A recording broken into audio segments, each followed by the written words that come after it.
get what I mean? Because I don't really understand what I just said. Hi, I'm Lynn and I'm an assistant architect in a conservator firm, and we focus on doing submissions and conservating works in a heritage area. I'm also a singer and a vocalist at night for occasional gigs and events and weddings. And I also freelance doing murals and illustration works.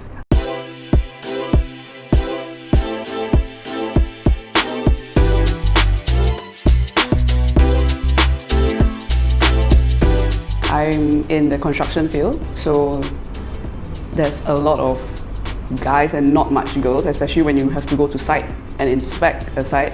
So when you walk in, all the workers will look at you like, who are you? They don't acknowledge you as much as a guy walking into site, and that's one of the struggles I face. I face more issue on age instead of gender. Because some of my clients, they found out that I'm younger because I look older, I look more mature. So when they found out my age, they would actually call my boss and scold him like, why is she handling this project? This project is a bit too big for someone without experience, stuff like that. So I would have more issues on age rather than gender. I think a great leader should be able to acknowledge like the right person for the right job. Because otherwise, if you're just responsible, you're on time and all that, I don't see that as a trait for a good leader, because you just be another worker. Everyone needs experience, right? So I'm building it up from here. I want to be that kind of person one day where I would look at you and I was like, okay, I know you're going to do this. The other person's going to do that. You work together. That's what I want to do. I think you should start seeing yourself as leader instead of a woman leading. Let's say there's some discrimination or some bias towards your work, and if you want to think of that as a gender thing, then you will never move forward.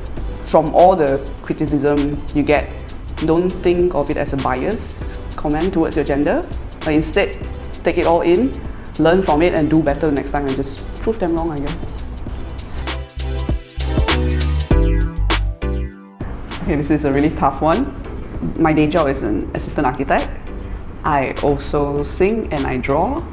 So I would say the architecture is my bread and butter, and then singing and drawing is actually, I classify them as my hobby.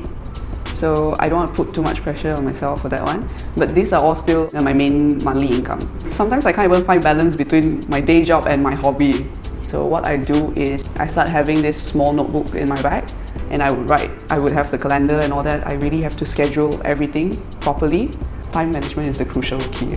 Once you manage your time, remember to always spend time with family, because I used to say yes to everything. To me, it's like, oh, good opportunity, good chance for exposure, let's do it. And then I end up tiring myself. After that, I promised that I would stop, maybe cut down a few gigs, cut down some of the projects and learn how to say no. Because I think after all, they're the reason why we're moving forward. We're pressuring ourselves, to save money and all that. It's because of our loved ones. So I don't force myself though. I don't need to do all that. It's just I really like what I'm doing. Even though sometimes I get home and it's knocked out on the bed, it's so tiring, but I feel contented because I'm doing what I love. I'd say communication skill and presentation skills. I think those are more important than creativity. Knowing what to say at the right time is also very crucial. If you say the wrong thing, so it's gonna mess up the entire project progress. Because we work with a lot of consultants.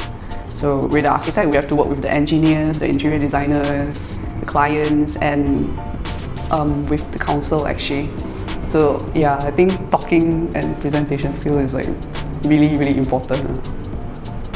Not so much drawing skill.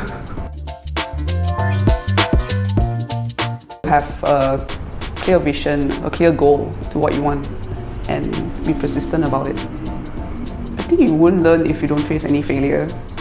But the important thing is you see an obstacle and then you find your way around it. That's how you keep moving forward. But if you don't have a goal, there's no purpose for you to even go forward and move around the obstacle. So that's my point. That's how I get through failure. because in my head I just keep telling myself, I want to get my AR title, I want to get my AR title, and I have to go through this no matter what. So if I fall down, I will get back up.